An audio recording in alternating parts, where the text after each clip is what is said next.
So the name of the lesson is In the Kingdom of Fools. In the Kingdom of Fools.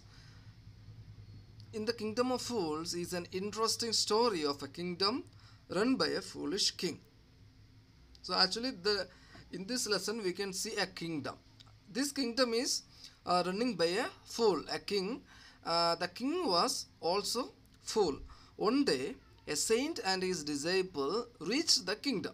The saint was astonished to see that the people were sleeping during the day and worked during the night. It is kingdom. Actually the king is fool and they are doing only foolish things in the kingdom. As the king and the minister, they are fools. So now what happened? Once one saint and his disciple came to the kingdom and they were wondering, they are astonished. Why? The people are sleeping in the morning and they are working in the night. He was disturbed to see that all the food items in the kingdom costed the same one to do. They realized that all the things in the market is same price. Everything, whatever you will buy, it is same price. It is one dudu. The word dudu, actually it is a Kannada word, okay? For Punjabi what you say? For money what you say? Pesa. One pesa. Like that? It is in Kannada. One dudu. Okay. So whatever you will buy from the kingdom of fools, you will get it is for only one dudu. If you want to buy 1 kg rice also one dudu, 10 kg wheat powder also one dudu. Whatever you will buy, it costed the same. He analyzed that it was a kingdom of fools and ordered his disciple to leave the place. So now Guru understood, oh my God, it is the place of fools. We should not stay here. We should go away. The disciple did not live with his Guru and he was lured by the abundance of cheap food. The disciple did not live with his Guru as he was lured by the abundance of cheap food. One day a man approached the king for justice. So now a real story is starting here. One day what happened? A person came to the palace and asking or talking to the king. Why he came? He came to claim something. He claimed that his brother was committing his ancient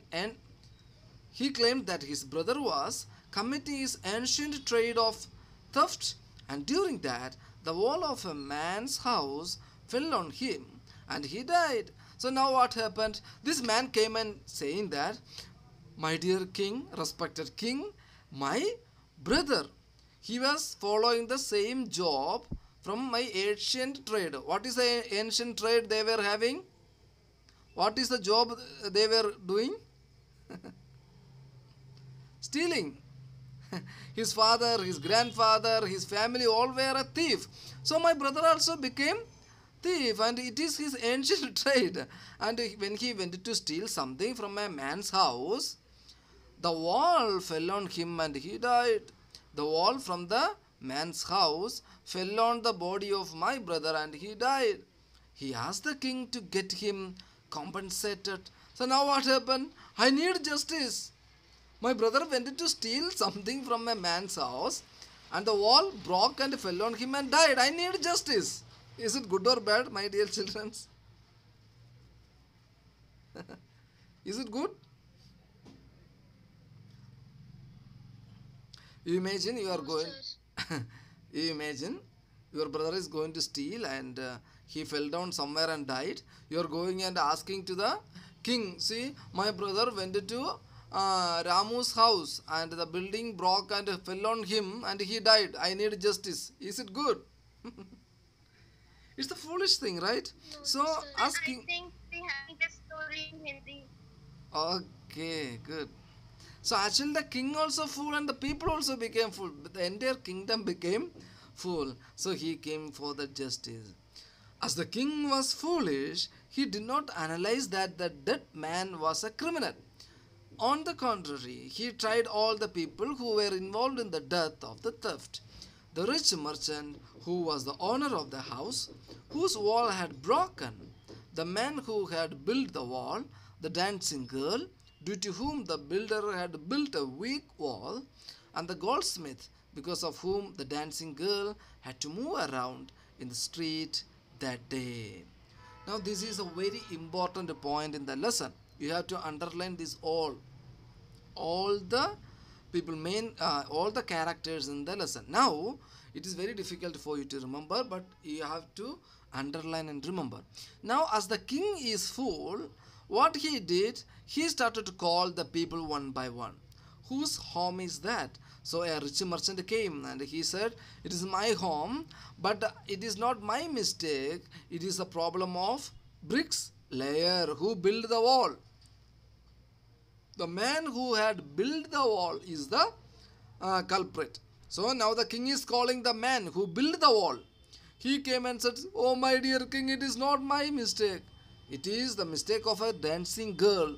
A beautiful girl, a dancing girl, was going up and down and distracted my mind. I was looking her and building. I was looking at her and building. She was going up and down now and then. So I was not able to build the wall properly. Now king got again angry. Called the dancing girl while she was walking up and down and distracted the mind of this bricklayer, and he could not build the wall properly. Now they brought the dancing girl. She came and said, oh my dear king, it is not my mistake. Huh? Actually, it was the mistake of goldsmith who was telling me, come next time, come later for my jewels. I had given some jewels to a goldsmith for my program. I am a dancing girl. I have to go for the program and I have to get my gold and some things from the goldsmith. But whenever I will go, he will say, come next time, come later. So I was going and coming and going and coming and going and coming. So bricklayer was watching at me and he was not able to build properly. Then it broke and fell on the thief and he died. Did you understand? Yes, sir. Yeah. Yes, Now sir. what happened? They have to call this goldsmith. Now finally, the goldsmith came and he was crying, oh my dear king, it is not my mistake. There is a rich merchant who had given me so much of work to do. So I was busy making his work. I was making some gold and I was doing some work for that rich merchant, so that I was not able to finish the work of the dancing girl. Okay, so I was not able to finish the work of this dancing girl because I was busy making or doing the work of rich merchant. Now king ordered, who is that rich merchant? We have to catch him. He is the culprit. Finally, the king decided that the merchant's father was the real culprit. So now what happened? They were searching the rich merchant and they understood this is the father of the merchant who is standing now. So first they called a merchant only, right? The thief went to the merchant's home to steal. So merchant came, it is not my mistake, it is a mistake of bricklayer who built the wall. He said it is not my mistake, it is the problem of dancing girl. Dancing girl said it is not my mistake, it is the mistake of goldsmith. Now goldsmith said it is not my problem, it is a problem of a rich merchant. So this rich merchant is the father of the merchant who came first in the palace. Okay. Did you understand up to now? Sir, who is the owner of house? Merchant. That is why they called the merchant, because merchant's home only broken, the wall has broken and fell on the thief. So they called the merchant. So now at last it came to know that it is rich merchant, that is the father of the merchant who is standing in the palace. As he was dead and his son had inherited all his property, so he would also get punished in palace of his father, in place of his father. So now what happened? The rich merchant already died and the property of rich merchant is with whom now?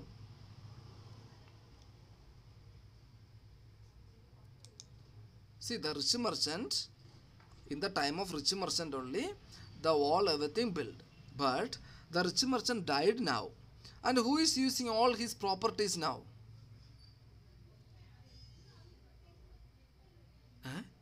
Nobody knows? Who is? Sir, the merchant. Yeah, the merchant, his son. Rich merchant has died and his son also a merchant. So he is using all his property now. So now, so what king is telling, as he was dead and his son had inherited all his property, so he would also get punished in the place of his father. Now, whatever your father was having, now you are using. You inherited. You got everything from your father. So the mistake also, what your father did, also you should get. And the punishment what your father should get also, you should get. Another turn of events takes place when the minister feels that the merchant is too thin to be killed by the stake. The king ordered to make a stake that we will kill this merchant because he got everything from his father. So the punishment also he should receive, which should go to his father. So they made a stake like a post, and they were trying to kill him. Suddenly what happened? They understood the merchant is very thin and the stake is big. We need a fatty fellow to kill. Did you understand what these fool fellows are doing? Yes, sir. So now they should kill. They actually it is a mistake of his father. They said, at last as father died, they want to kill his son. But now the stake is big and they want to find a fatty fellow to kill instead of him. So now, okay, the another turn of events takes place when the minister feels that the merchant is too thin to be killed by the stake. The king orders his men to find a fat person who could be punished in place of the merchant. So now what happened? King said, okay, this man is very thin. All of you go and search a fatty fellow. Instead of this merchant, we will kill him. As the disciple had become very fat, the men took him to the king. This disciple was eating everything because he is getting very cheaply for 1 dudu, right? Just for 1 paisa, he was getting everything. He was eating everything and he became fat. Now, as the disciple had become very fat, the men took him to the king. So all the people brought this fatty disciple to the palace. The innocent man prayed to his guru for help. The guru visualizes that his disciple is in trouble and reaches to save him. So now guru can know what this disciple is doing or what he is praying in the mind. So now the disciple also came to the palace. So now what happened? Now guru and disciple is in a palace. He uses his intelligence and wisdom to trap the foolish king. Finally, the king and his minister get themselves killed by the stake in place of guru and his disciples. So in textbook I will tell you what will happen. So slow. Sorry? Pardon? Sir, your voice is coming so slow. Okay. Is it audible now? Yes, sir. Yeah. So now what happened? Guru will come to the palace and Guru has the ability, okay? He is very intelligent. So he uses his intelligence. He will talk to the disciple something. So they will whisper something. So king will ask, what you are talking? So now they are fighting. King, disciple and guru fighting to die first. Kill me first like that. So king and minister got confused. Why they are fighting to die? We are fearing to die. They are fighting to die first. Why? So now the guru will say, who will die first in this stake will become king, and who will die second will become the minister. So what happened now? Again the king and minister will discuss. See, if we will kill them, they will become king and minister and we will lose our job. So it is better, let us go and die first. Did you understand? Yes, sir. So now the king and the guru, king and the minister will go and die. King will die first and the minister will die second, thinking that they will become king and minister second time. So at last the kingdom will come in the hand of the guru and disciples, and they will make the kingdom as good kingdom. So he uses his intelligence. The guru uses his intelligence and wisdom to trap the foolish king. Finally, the king and his minister get themselves killed by the stake in place of the Guru and his disciple. The people of the kingdom begged the Guru and his disciple to become their new king and minister. The Guru agreed on a condition that the kingdom would function normally like all other kingdoms did. So now people are requesting, we don't have king and minister. So please continue here. So King Guru will become king and the disciple will become minister, and they will make the kingdom as good as every kingdoms. So this is the lesson in the kingdom of fools.